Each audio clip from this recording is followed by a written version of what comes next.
The world of Valheim is procedurally generated with all the systems needed to craft one impressive beginner's base. You can craft to your heart's content, cook away, and team up with friends for the adventure. It's arguably multiplayer where Valheim truly shines, making those troubling boss fights and constructing sturdy bases a team effort. Another aspect of Valheim that draws me to it whenever I think of the survival experience is the story.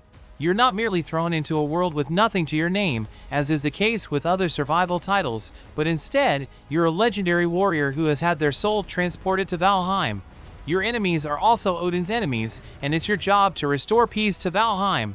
This makes your survival experience have an overarching sense of purpose, and it feels great.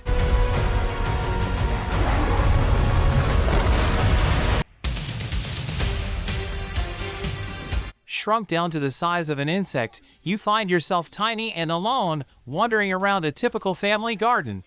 Given your size, what once was a small patch of grass now seems like the Amazon jungle, and obviously, a lot more danger awaits you than you'd first expect. Using the surrounding resources, like grass and dew, you must scramble to survive as predators seek you out. These predators include the likes of ants, birds, spiders, and more. As a microscopic version of your former self, Grounded grants you an entirely new perspective of taking a stroll around your garden, and also hosts a new approach to the survival genre altogether.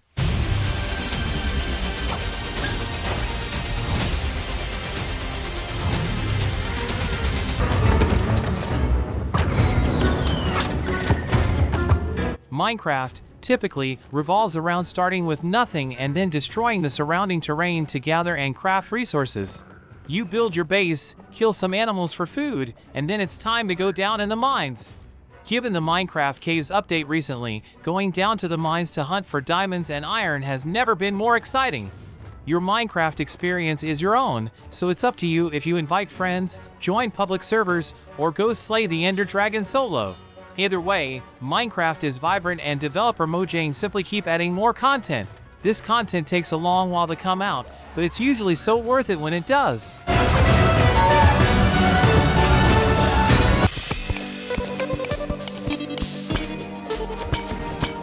Think Minecraft, but as a 2D side-scrolling title with even more quality of life elements.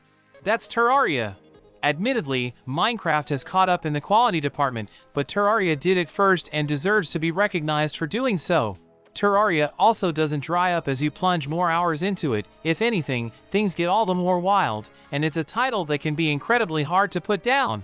Your time surviving in Terraria is accompanied by a soundtrack that'll be stuck in your head for an eternity, and the title also hosts a lot of RPG elements that you often miss out in some survival games.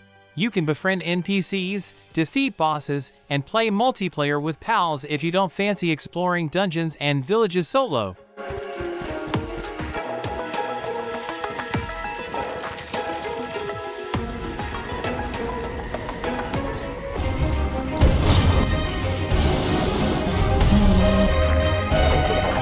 If you like the idea of delving into the survival horror experience, but don't fancy being chased down by wailing cannibals like in the forest, Don't Starve is for you. This beautifully illustrated title, that is eerily reminiscent of Tim Burton's style, takes the form of a 2D top-down world that is packed with danger. As a survival game, the most important aspect of Don't Starve is surviving. This means you won't be concentrating on building your first base and fleeing from danger, but you'll be finding ways to actively face and overcome it instead. As a result, you'll find yourself crafting and using contraptions galore to keep enemies from harming you as you navigate this sepia world. Don't Starve feels so whimsical, and this is through a combination of art and gameplay. You start with little to no knowledge of this fantastical but dangerous realm, and so much of the fun is derived from discovery and learning. Additionally, if gathering resources and fending off werpigs alone seems daunting, Don't Starve Together is the multiplayer version of the game, and is arguably one of the best co-op games out there.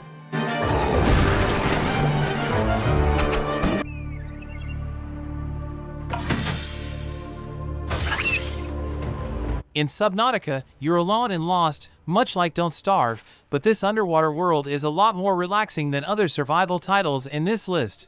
Subnautica is rather unique because of the environment it's set in, and the developer is consistently working alongside the community to craft one of the best exploration titles out there.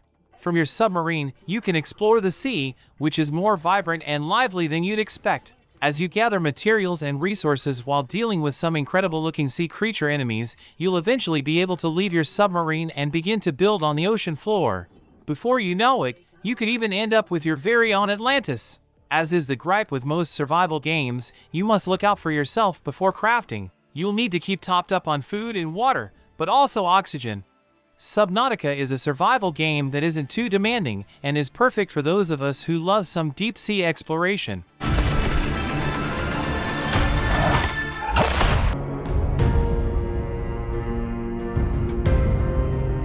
If you're looking for a survival game that offers something new and exciting, you'll definitely want to check out Ark Survival Evolved.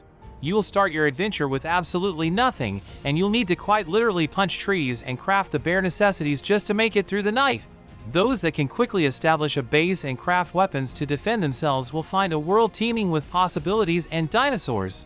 That's right, Ark lets you hunt and tame dinosaurs, which you can then turn into your own personal pack mules. Ark is also unique in the sense that you'll go from a primitive tool-using cave person to a full-blown armored gun-wielding T-Rex rider over the course of your adventure.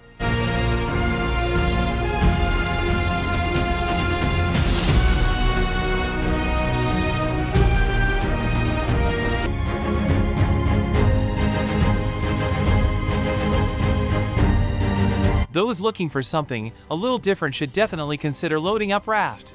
This survival release pits players against the islands, forcing them to begin their journey adrift at sea. When things start, players will find themselves fighting for survival from a raft, which they can then use to help them navigate to nearby islands. It's an explorative release, but still quite the survival game, as players will need to outmaneuver man-eating sharks along their quest to survive. The best part is that Raft can be enjoyed solo or with a friend in an enthralling cooperative mode.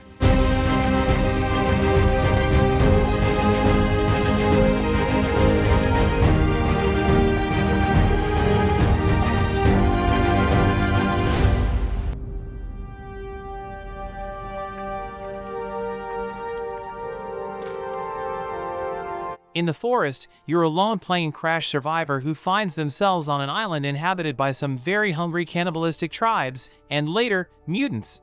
While fending off hordes and trying to survive, you're also tasked with finding your lost son, Timmy. This means delving into a lot of treacherous caves and regularly putting yourself into terrifying and risky environments. The forest intertwines survival with horror and has a rather neat, optional narrative to embark on too. Like a lot of the survival games on this list, the forest truly shines when played alongside friends. Friends are also great for dealing with cannibals and mutants so that you don't have to, if you're able to convince them to take on the task.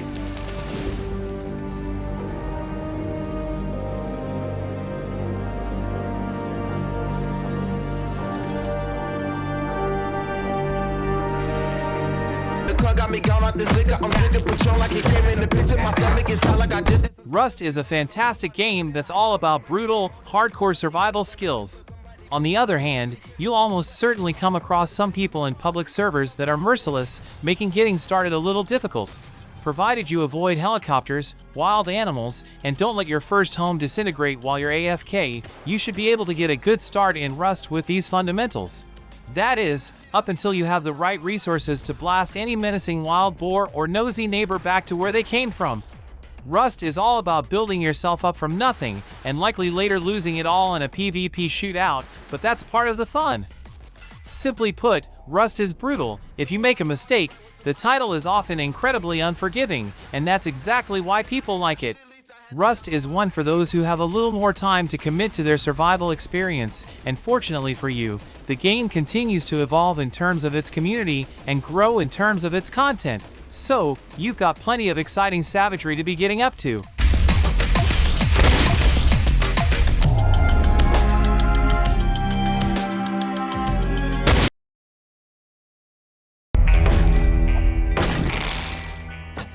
The ever-popular survival scenario that we regularly see across popular culture is the post-apocalyptic world full of zombies. This is what 7 Days to Die delivers, in a package that mechanically feels incredibly similar to Rust. If you like your survival experience to be gory, but not overwhelmingly scary, 7 Days to Die strikes a delicate balance between the two. It knows that it's a survival game at its core, so while hordes of zombies destroy the motel you turned into a home, you're not going to be in for too many jump scares. I say too many, because zombies appeared at windows and openings that I never knew existed, which led to a bit of a fright while crafting. 7 Days to Die, if you can ignore the poor graphics, is the perfect interactive zombie movie. You are the main character in this apocalypse, and you can recruit friends to help out too. As you all scramble to survive, it almost plays out like Zombieland, and honestly, Zombieland's rules are actually pretty helpful for surviving 7 Days to Die.